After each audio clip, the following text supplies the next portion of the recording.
What happens when a woman with nothing to lose crosses paths with the most feared man in Seoul? For Maya, standing up to Jin Park, the ice-cold mafia boss who controlled the city's underworld, should have been a death sentence. Instead, it became the moment her ordinary life shattered into something far more dangerous. Maya never thought her small Nigerian restaurant in the heart of Seoul would attract the attention of Jin Park, the ruthless crime lord whose very name made people lower their voices. Loving him could cost her everything. Defying him could end her life. But when fury meets fascination and survival hinges on a heart that refuses to surrender, what choice does she have? Seoul's nightlife pulsed with energy. Neon signs bathed the streets in electric blues and reds, casting dancing shadows on the pavement. Maya's kitchen sat nestled between modern skyscrapers, a warm refuge filled with the rich scents of jollof rice, suya, and plantains, aromas that drew curious locals seeking something different. Maya moved efficiently through her restaurant, her dark curls pinned up as she balanced plates and checked orders. She was chef, manager, and everything in between.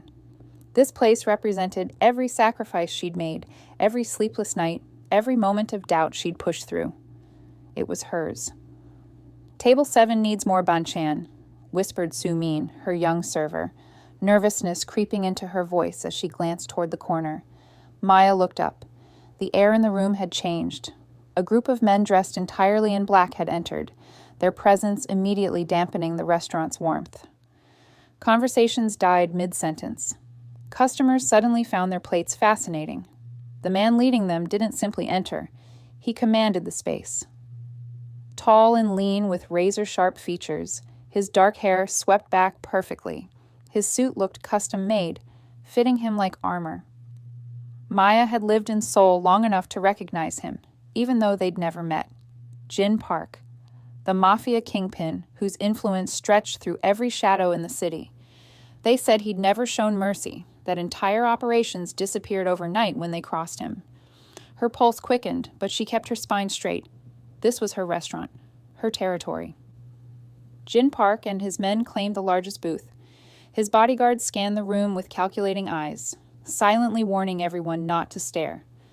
Maya grabbed menus and approached their table, forcing confidence into her voice. "Good evening. Welcome to Maya's kitchen." Jin Park's gaze lifted slowly. His eyes were dark, penetrating, reading her like she was text on a page. He said nothing, merely gestured for her to continue with a slight movement of his hand. Maya placed the menus down. "Tonight's specials include—" "Bring me whatever you think is worth eating," Jin Park interrupted, his voice smooth but carrying absolute authority. Maya's jaw tightened. He wasn't requesting, he was commanding. Still, she nodded, masking her irritation. "Of course, I'll bring you our signature dishes." In the kitchen, her hands moved on autopilot while her mind raced. Why here? Why tonight? Through the serving window, she could see customers exchanging nervous glances, some clearly wanting to leave but too afraid to draw attention. When she returned with steaming plates of jollof rice, perfectly grilled suya, and golden fried plantains, Jin Park studied the food silently. He took a few methodical bites, his face betraying nothing. Then, without warning, he swept the plate off the table. It crashed to the floor, porcelain shattering, sauce spreading across her clean tiles. The restaurant collectively gasped. Maya stood frozen. Jin Park's voice cut through the silence like a blade. "You should be grateful I even tasted it." Sumin covered her mouth in horror. Other customers stared at their tables. This was how it worked. You stayed silent, swallowed the insult, thanked your luck you were still breathing. But Maya had never been good at staying silent. Heat flooded her face as her hands balled into fists. She stepped forward, her shoes crunching broken porcelain, and stopped at the edge of his table. Her voice came out steady and clear. "You'll pay for that meal." Jin Park's head tilted slightly, his dark eyes narrowing. "Excuse me?"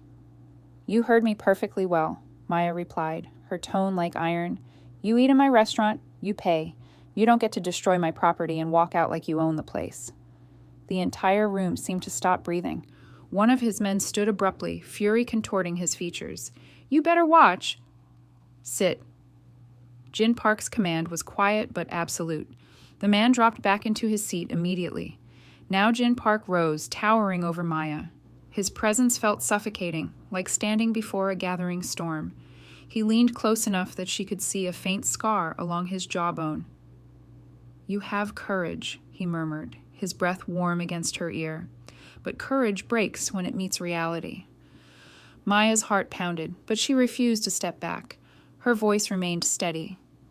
And reality bends when it meets determination. "Don't underestimate me, Jin Park." Using his full name made someone in the restaurant whimper. Nobody ever said his name aloud. For the first time, genuine surprise flickered across his face. His mouth curved into something between a smirk and disbelief.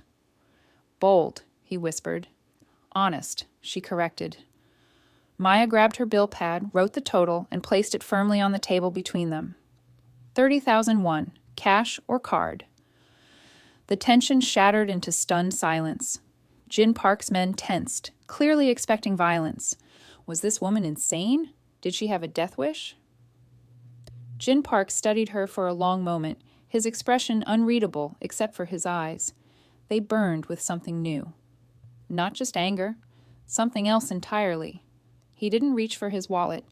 Instead, he stepped even closer, close enough that she caught the scent of his cologne, something dark and woody.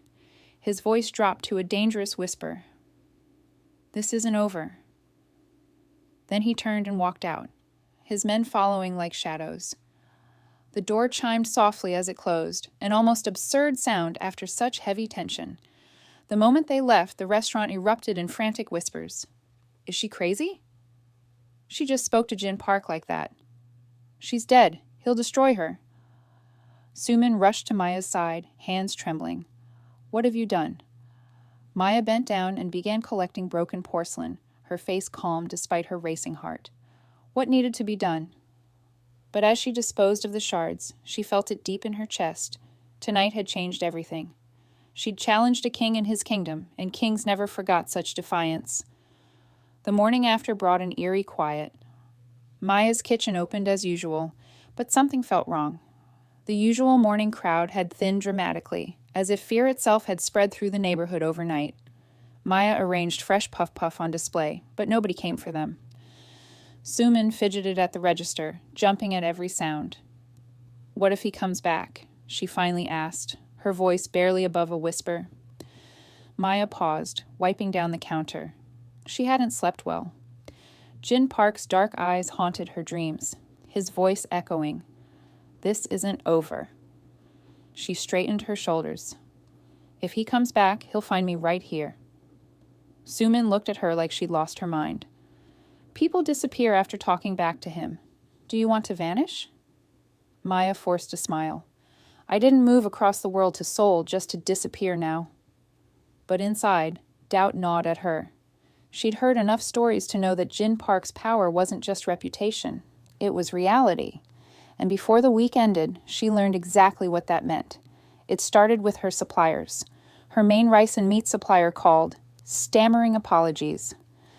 "I'm so sorry, Maya C., but we can't deliver anymore." "What? Why not?" Maya pressed the phone against her ear.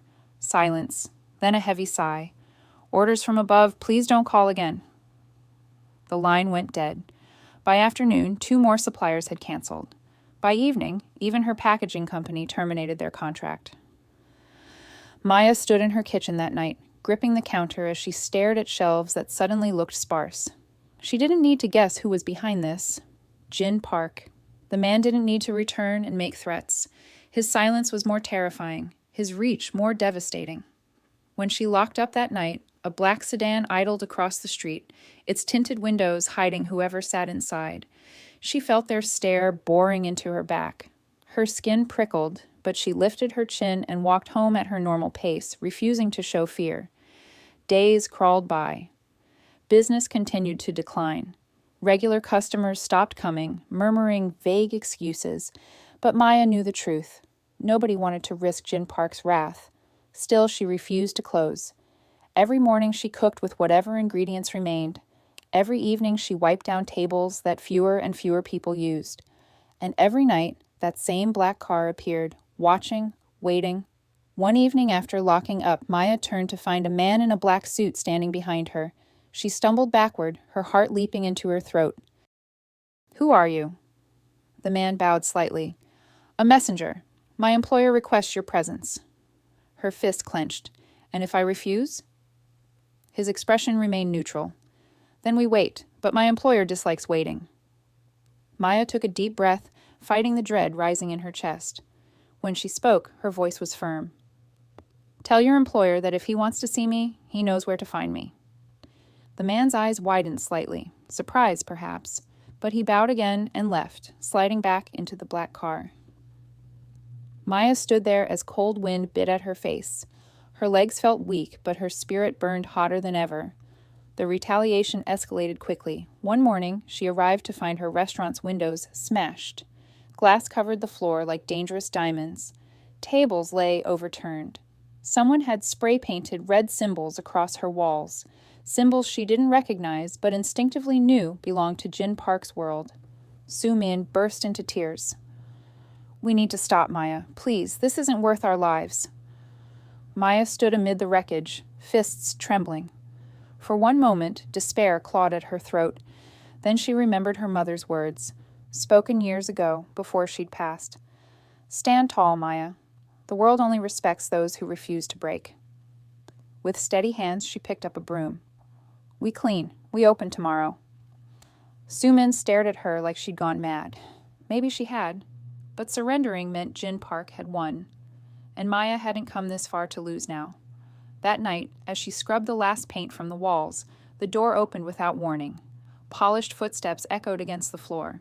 She froze, then slowly turned. There he stood, Jin Park. No bodyguards this time, no entourage, just him, silhouetted in the doorway like he owned the very air. He stepped inside, streetlight casting his long shadow across the floor.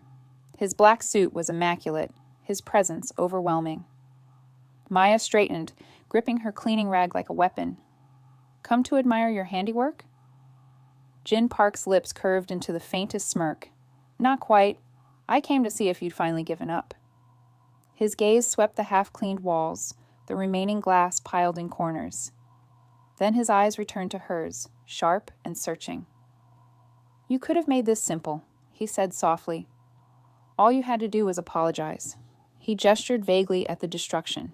"Instead, you fight." Maya's chest rose with measured breaths. "Because this place is mine, and I won't let anyone, not even you, take it from me." Jin Park stepped closer. The air seemed to thicken, heavy with unspoken tension. His eyes locked onto hers, unreadable yet strangely intense. "You don't fear me," he murmured, more observation than question. Maya swallowed hard. Fear coiled inside her like a snake. Yes, she was terrified, but she refused to show it. "Maybe I do, but I won't let fear control me." Silence stretched between them, filled only by the distant hum of Seoul's nightlife. Then, unexpectedly, Jin Park chuckled, a low, dark sound that sent shivers down her spine. "You're either incredibly brave," he said, "or dangerously foolish." He leaned in slightly, close enough that she caught his cologne, cedar and smoke. His voice dropped to a dangerous whisper, "And I haven't decided which one fascinates me more." With that, he turned and left, the door closing softly behind him. Maya stood frozen, her heart hammering. She'd expected fury, violence, maybe destruction. But what she'd seen in his eyes unsettled her far more than any threat could have. Because in that brief, charged moment, she wasn't sure if Jin Park wanted to destroy her, or if she'd just become his newest obsession. Want to know what happens next in Maya and Jin Park's dangerous dance? Don't forget to like this video, subscribe to the channel, and hit that notification bell so you never miss the next chapter of this intense romance. Drop a comment below telling me, should Maya give in to the Mafia King's obsession or keep fighting? Let me know your thoughts.